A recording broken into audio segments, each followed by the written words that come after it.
শিয়া এটা এমন একটি সম্প্রদায়।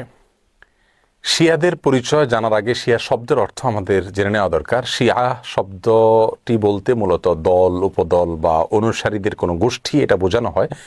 শিয়া বলতে বোঝানো হয় শিয়াতু আলিয়িন বা আলী রাদিয়াল্লাহু তাআলা আনহুর অনুসারী গোষ্ঠী, এদেরকে শিয়া বলা হয়। বা আলে বাইত রাসূল করিম সাল্লাল্লাহু আলাইহি সাল্লামের পরিবার কেন্দ্রিক যাদের ভক্তি, বিশ্বাস এগুলো গড়ে উঠেছে তাদেরকে সাধারণত শিয়া বলা হয়। শিয়াদের উৎপত্তি এটা সাহাবা ইকরাম রিদওয়ানুল্লাহ তাআলা আজমাইন তাদের যুগ থেকেই বলতে পারি। এবং শিয়াদের উৎপত্তির পেছনে যে লোকটি ছিল তার নাম হলো আব্দুল্লাহ ইবনে সাবা। ইহুদি ছিল, পরবর্তীতে এসে মুসলিমদের বেশ ধারণ করে মুসলিমদের ক্ষতি সাধন করার জন্যই মূলত এই গ্রুপটির তারা আবিষ্কার করে। শিয়াদের সম্পর্কে আমাদের দেশের সাধারণ মুসলমানদের মধ্যে ধারণা খুবই কম। আমরা অনেকেই মনে করি মুসলিমদের মধ্যেই একটি সাধারণ দল শিয়া, অথচ শিয়াদের যে সমস্ত বিশ্বাস আছে সে বিশ্বাসগুলো ইসলামের একেবারে মৌলিক বিশ্বাসগুলোর সাথে অনেকগুলো বিশ্বাস আছে যেগুলো সাংঘর্ষিক।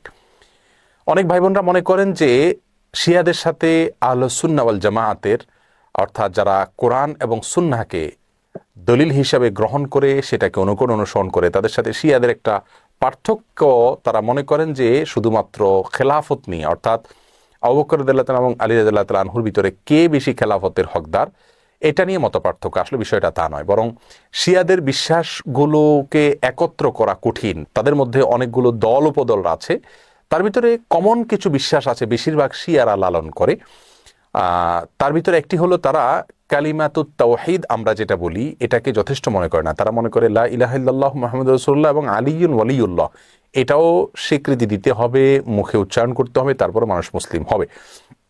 তাদের মধ্যে কোনো গ্রুপ আছে যারা কোরআনে কারিমের 30 পারার যে কোরআন এটার ব্যাপারে তারা সন্দেহ পোষণ করে এবং তারা কোরআনের বিকৃতিতে বিশ্বাস করে বা বিকৃতি করে, এটাকে তারা সঠিক মনে করে বিকৃতি করে থাকে।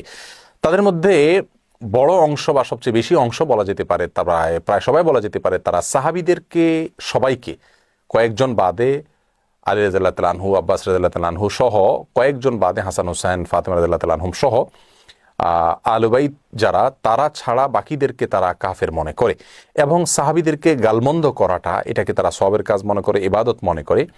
আয়েশা রাদিয়াল্লাহু তাআলা আনহা রাসূল আকরাম সাল্লাল্লাহু আলাইহি ওয়াসাল্লামের সহধর্মিণী, তার চরিত্র নিয়ে তারা সন্দেহ করে, যার চরিত্রের বিষয়ে কোরআনে কারিমে সূরা নূরে আল্লাহ সুবহানাহু ওয়া তাআলা পরিষ্কারভাবে ঘোষণা দিয়েছেন। যাই হোক, এ হলো মোটামুটি শিয়াদের কয়েকটা জঘন্য বিশ্বাসের আলোচনা। এবারে আসি শিয়াদের একটা বিশেষ দল, তাদেরকে ইসনা আশারিয়া বলা হয়। মূলত ইসনা আশার শব্দ